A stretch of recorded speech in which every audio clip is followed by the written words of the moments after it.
formed a resonance in me.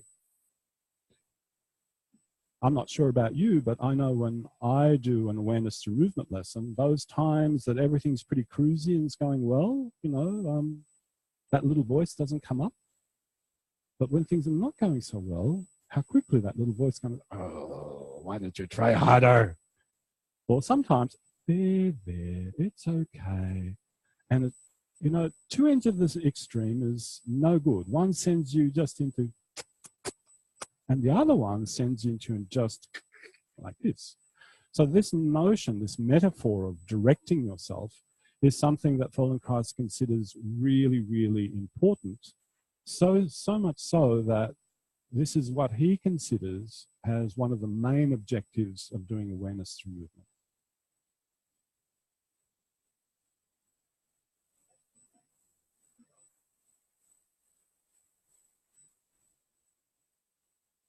So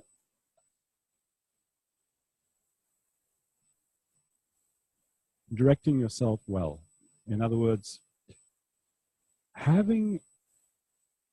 projecting to yourself a way of exploring that enables you to explore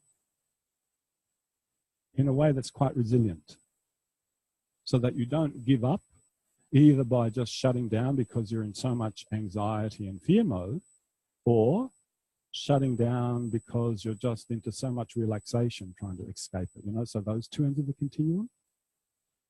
And you will, trust me, you will touch at each end of that continuum in the course of these 4 years. You just will. So better to get this right out there now. So here we go. So Moshe Feldenkrais on directing oneself, the director's cut.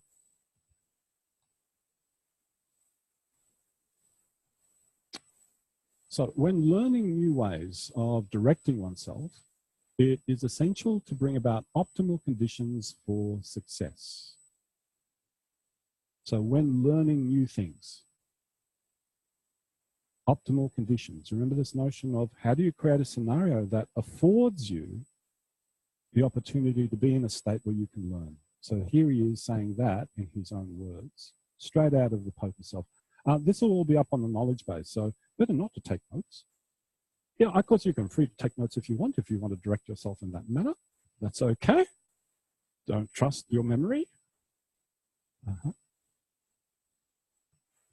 Directions to oneself should be given without willfulness, without tension, without bullying oneself, and only for objectively valid reasons. And objectively valid means objectively valid to yourself, not necessarily me or some external authority. Yeah.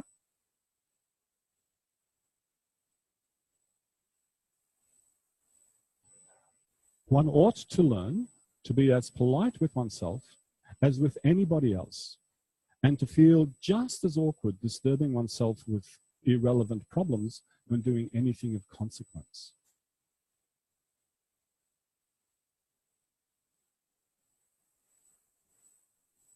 One ought to learn that nobody, even oneself, responds graciously or willingly to nagging. No.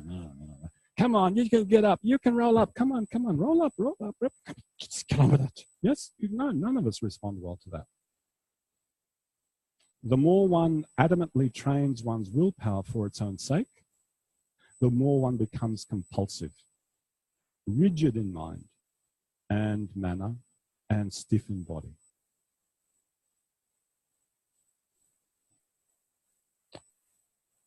And this is where he takes an unexpected turn. I remember the first time I read this, I went, oh, this is unexpected, really big. The greatest leaders of people, such as Buddha, Confucius, Moses, and Christ, altered the behavior of millions, making them do very difficult things, not by bullying them, but by directing them in the same human way they directed themselves.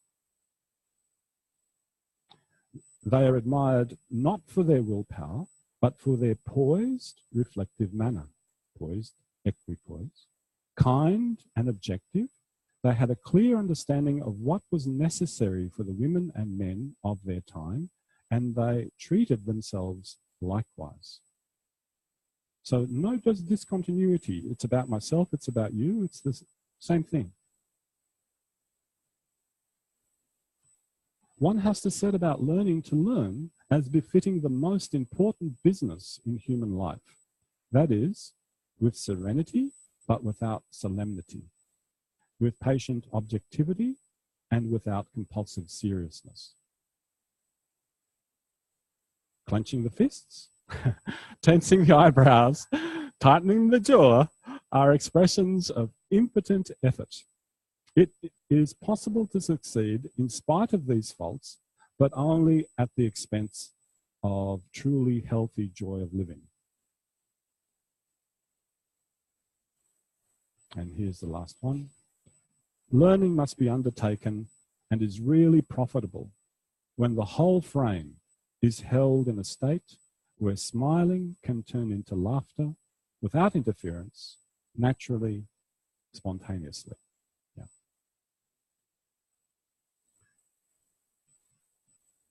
You can see there's quite something to practice there. And it's got nothing to do with the movement. Nothing. Nothing to do with the movement. Everything to do with your relationship to yourself. I don't know how many of you are in there. There could be several. But it seems that most of us have an inner voice that pops in every now and then, kind of wants to take control. Cultivate a voice of this particular kind. That's what it's inviting you into. So that basically it doesn't matter what ATM you're doing, this business of directing yourself is like the undercurrent. Well, actually, that's not true. It's like the prevailing wind, yeah, in everything. That's the prevailing wind. And the movement is just the undercurrent. And his promise, because he's making a big promise here, would you say? Making a big promise that if you undertake cultivating this particular attitude, that the movement is just, well, life's, how does he put it? Life will be a healthy joy of living. Yeah. So that's the promise. Big promise.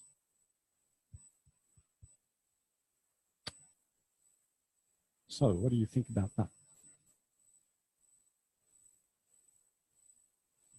Yeah?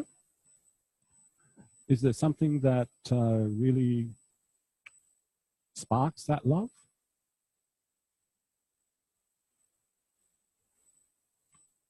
I'm sorry?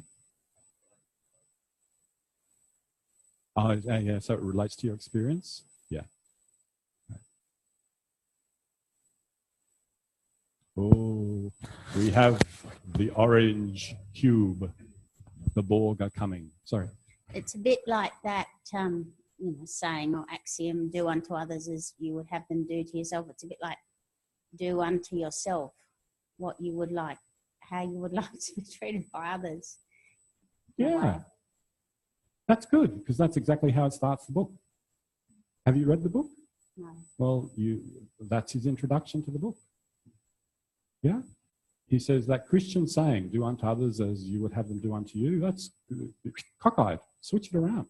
Do unto yourself as you would do unto others, and non-compulsively. In other words, not because you've been told to do it and you do it because you think that makes you a good human being, but it comes out of your deepest nature. That's totally. So you've summarized the whole book. That whole saying summarizes the potent self. I'm just channeling.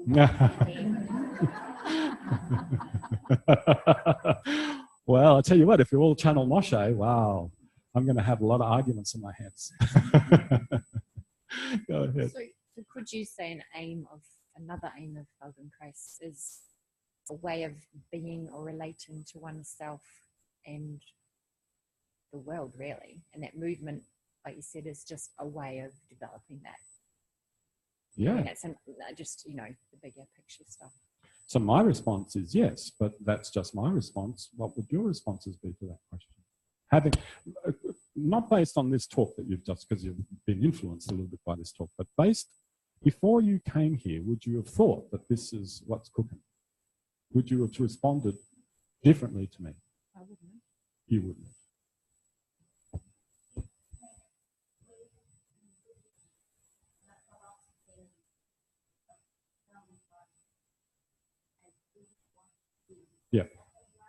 Yeah. Yeah, before coming to the course.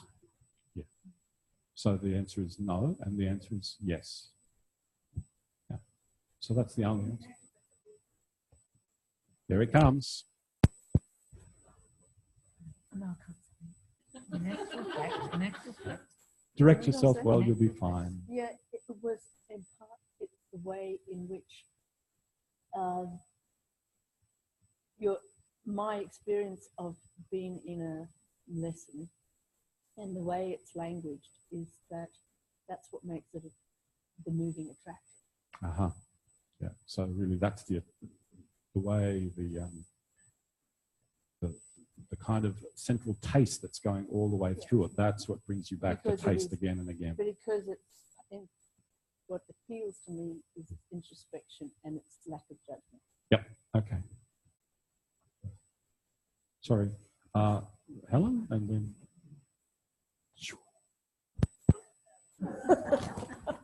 Break 3 ribs then. It can work. To me, it seems it can work both ways, because if you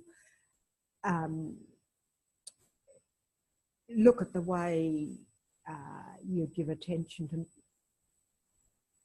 or you're directed to give attention to movement,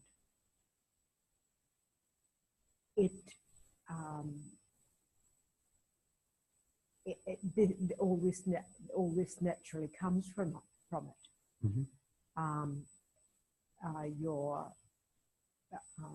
So it can work both ways. The direction to in the movement practice, or this description philosophy, they support each other, but they can generate each other. Yes, I agree. Alison?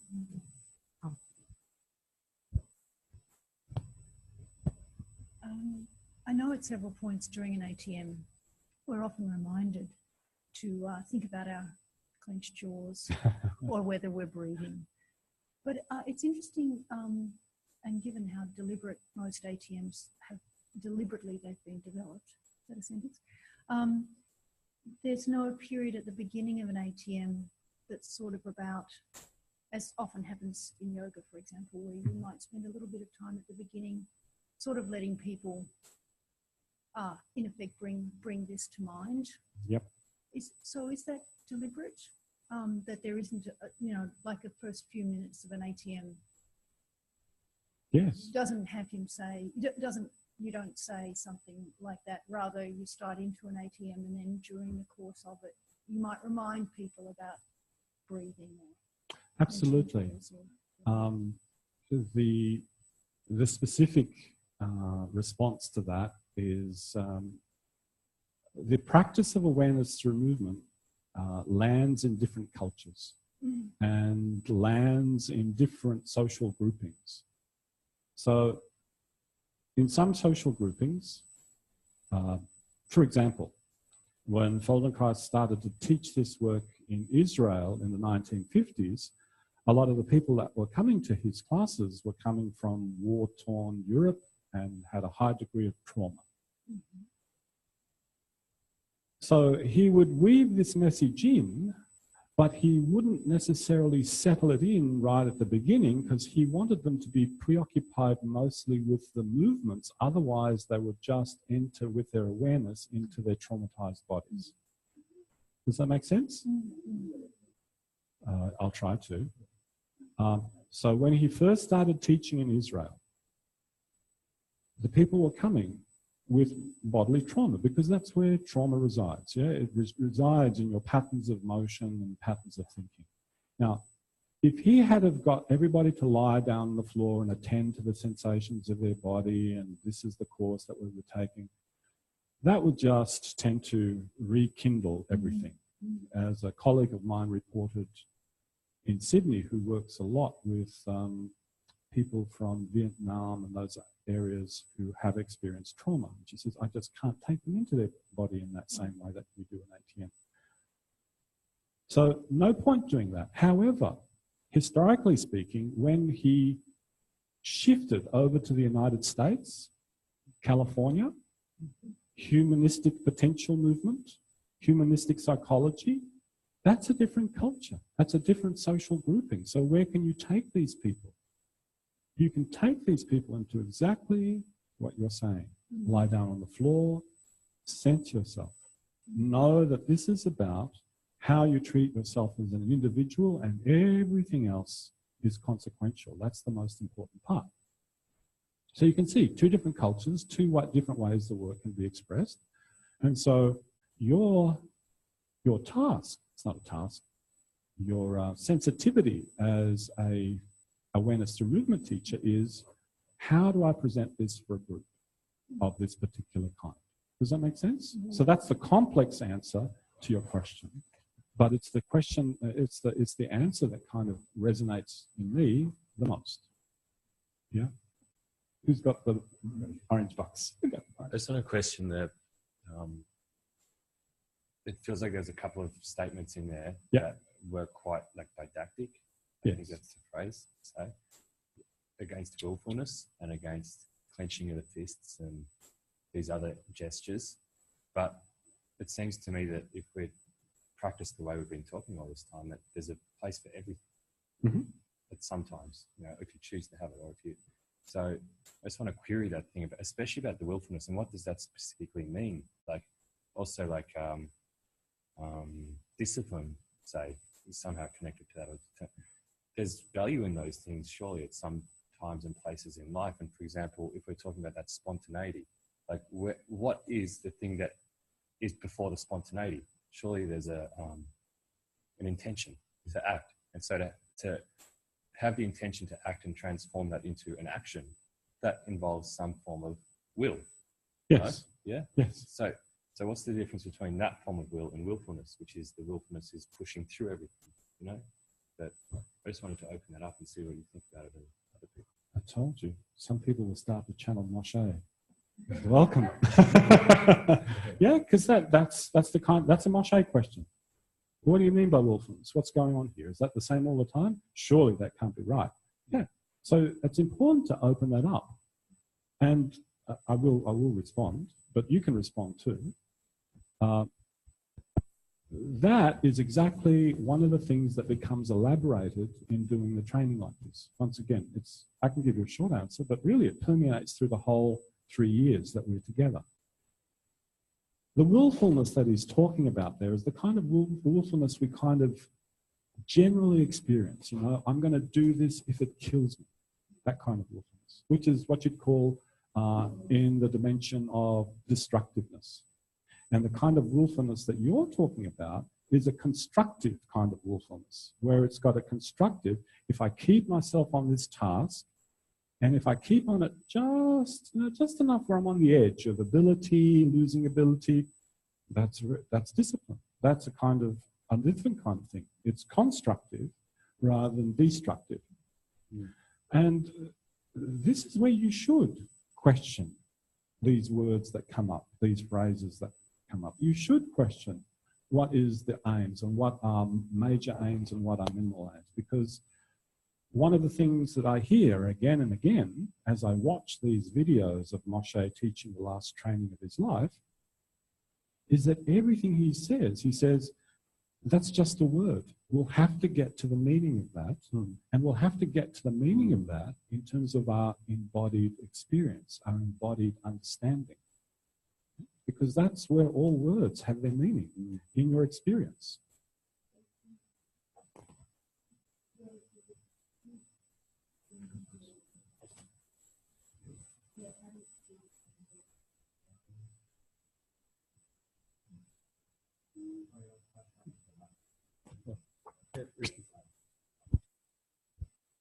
You suffer from a lack of discipline. Yeah, in like certain domains anyway. So,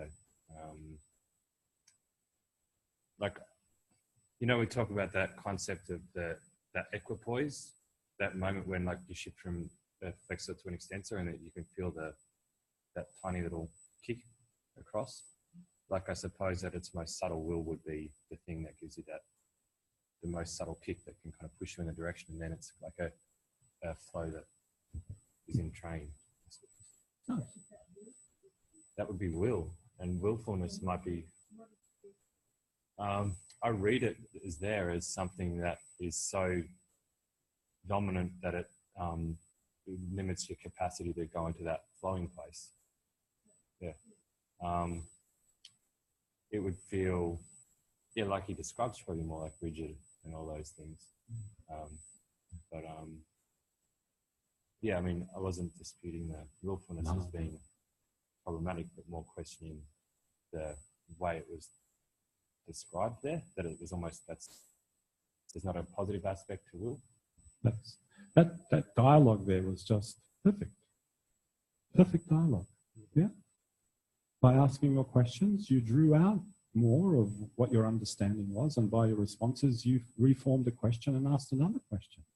That's what you call that whole sort of very healthy dialogic process. Yeah? And he wants you to have these dialogic processes with each other, of course, but he also wants you to have those things with yourself so that you have an inquiring mind as you're moving. You're asking yourself these kinds of things outside of the awareness and movement lesson, because that is what you can carry over out into the world at any time. Not this way of walking or that way of standing or this way of doing, but this attitude, this manner of directing yourself and inquiring, you can carry that over right out there already. Yep. Any more comments? Just yeah, I think we talked about that sometime in the first or maybe early last week around the difference of willingness versus willfulness. And that, yeah, I think I had a similar experience that willingness has a sense of ease and openness and opportunity and options, whereas willfulness requires pushing through something. It's very rigid, one-directional. Yeah, and I can imagine. Yeah, and the sense I get from this is looking for that place where we start to be willing to try things, then to the place of accepting them, then to that place of joy and peace. So it's sort of, opening this up gradually. It sounds like, yeah, get in touch with that willingness first, so you're not in that rigid place that's going to trap you even more. Yeah. Exactly. That's the impression I got. Yeah. And as I was watching you, you demonstrated for me each of the qualities that you were talking about. The cutting hand of willfulness is just, and then this business, and then the rigidity in your hand, and then the flow of fluid. So you see, we understand these words somatically. We understand these things somatically. And he's inviting you into that somatic understanding of what all this is. Yeah, Helen, one more, and that's we'll go on to an awareness and movement lesson where you get to practice. Willfulness is sort of trying to act despite your bad habits, isn't it? Is that one of the ways of looking at it? Yeah, despite. Yeah, despite yourself. Yeah, it's an interesting course, isn't it? And I think she wants the box. But are you finished? Yes, and adopt as you adopt new patterns, it's easier to act and act out your intention. Yep.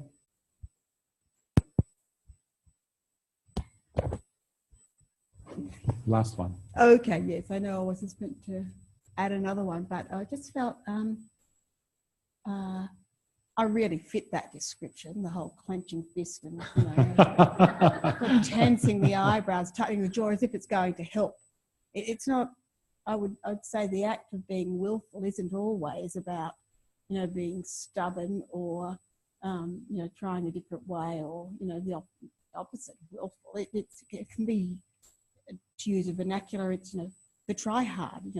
Think that somehow that you can achieve by trying so hard, and the tensing of the eyebrows and tightening the jaw, I think it's oftentimes something that happens quite unconsciously, not knowingly.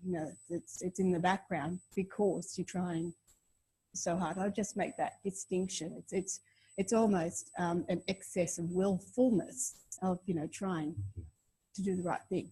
So yeah, and that's why, and what's the lovely phrase then to say it's infinite effort, like, oh, hurry up, yeah. Thanks, right, yeah. got it. A lot of work that doesn't get you anywhere. Yeah, Well, lots of trying doesn't get you anywhere. Exactly right. So, you know, if that was actually true, if a lot of work never got you anywhere, you wouldn't have gotten anywhere. So there's something rewarding in willfulness. In other words, for a lot of people, it's gotten them somewhere. But, you know, if you set up this continuum of constructive, destructive, there's a way of exercising your will. You'll get something, but there's a price to pay because it's destructive of relationships, destructive of body, destructive of mind. On the other side, there's a kind of willfulness that things just continue to improve, relationships are good, yeah? Things continue to grow, however small amount, there's ongoing growth. But here is like just shutting down. Everything is just, which one will you choose? Destructive, constructive? Of course, you don't know until you become aware. Yeah, you don't know until you become aware. Do I really need to clench the jaw? Maybe here I really do. It just gives me a bit more room. Next time, will I need to clench the jaw? Maybe not. But until you ask the question, you won't know.